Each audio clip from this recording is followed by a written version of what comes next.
এটাতে দেখতে পাচ্ছ একটা স্প্রিং আছে। আর তোমরা এটা জানো যে এফ মানে বল ফোর্স প্রপোর্শনাল হয়ে যায় কি, এইখানে ধরো আমাদের একটা স্প্রিং আছে, এই স্প্রিংটা যদি ইনিশিয়ালি এরকম পজিশানে থাকে আর যদি ফাইনাল পজিশান আমাদের এইটা হয়ে যায়, তাহলে কি এইখান থেকে যেটুকুনি বৃদ্ধি পেলো সেটাকে আমরা এক্স নাম দিচ্ছি, ঠিক আছে? তাহলে এই এফ মানে ফোর্স ইকুয়ালস টু প্রপোর্শনাল হয়ে যায় এক্স, আর এই প্রপোর্শনালিটিটা যখন ছড়িয়ে দেবো তখন এটা হয়ে যাবে F equals to minus K x. এই কেটাকে বলা হয় স্প্রিং কনস্ট্যান্ট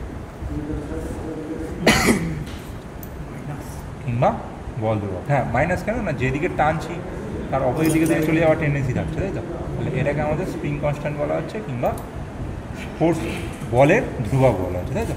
তাহলে এই কেটা আমরা বার করবো কী করে? কে এর মানটা আমরা যদি বার করতে চাই, শুধু ভ্যালুটা যদি বার করতে চাই, তাহলে সেটা হয়ে যাবে, তখন আর মাইনাস চিহ্নটা আমরা লিখছি না, হয়ে যাচ্ছে এফ বাই এক্স, ঠিক আছে? তাহলে এইবারে এইখানে যে স্প্রিংটা আছে সেই স্প্রিংটা থেকে আমরা এই স্প্রিংয়ের বল ধ্রুবকটা কিংবা ফোর্স কনস্ট্যান্টটা, স্প্রিং কনস্ট্যান্টটার মানটা বের করবো।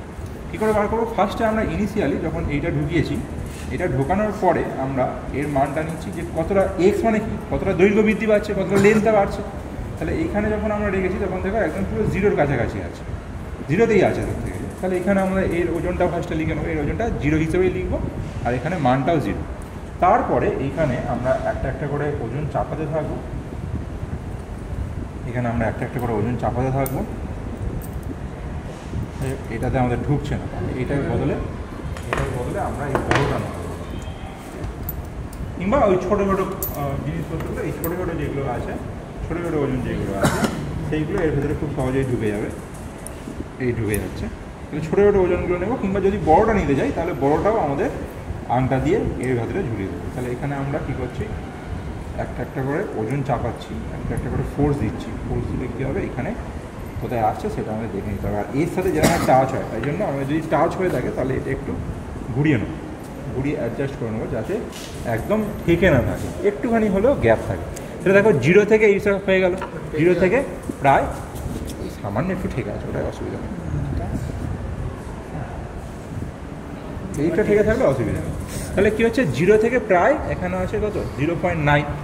তাহলে এখন এক্সের মানটা হয়ে গেল 0.9, এক্সের ভ্যালুটা হয়ে গেল 0.9। আর এখানে আমরা যেটা নিয়েছি সেটা ছোটো ছোটো পার্টগুলো, এটা হচ্ছে 20 গ্রাম করে, তাই তো? তাহলে এখানে আমাদের এফটা হয়ে গেল কত, 20 গ্রাম। এবারে এটা এত সেন্টিমিটার, ঠিক আছে? প্রত্যেকটা ছোটো ছোটো পার্ট কিন্তু 1 সেন্টিমিটার, এই এখান থেকে এতটা 1 সেন্টিমিটার করে হলে প্রত্যেকটা ছোটো ছোটো পার্ট হয়ে যাচ্ছে 0.1 সেন্টিমিটার। তাহলে এখানে 0.9 সেন্টিমিটার হয়ে গেছে, আর 20টা গ্রাম হয়ে গেছে, সেটাকে আমরা লিখবো জিএফ।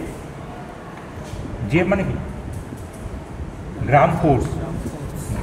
20 গ্রাম যে ফোর্সটা দিচ্ছে সেটাকে আমরা বলি গ্রাম ফোর্স, ঠিক আছে? তাহলে এইখানে গ্রাম ফোর্সটা যেটা হয়ে আছে সেটা কিন্তু ফোর্সের ইউনিট। তাহলে এখানে আমাদের এইখান থেকে আমাদের অনেক কটা, ধরো 5টা কিংবা 6টা ওজন চাপাবো, প্লাস কতটা করে স্প্রিংটা বাড়ছে সেটাকে আমরা হিসেব করে সেইখান থেকে ফোর্স আর এক্স, ফোর্স আর দৈর্ঘ্যের একটা গ্রাফ বের করবো।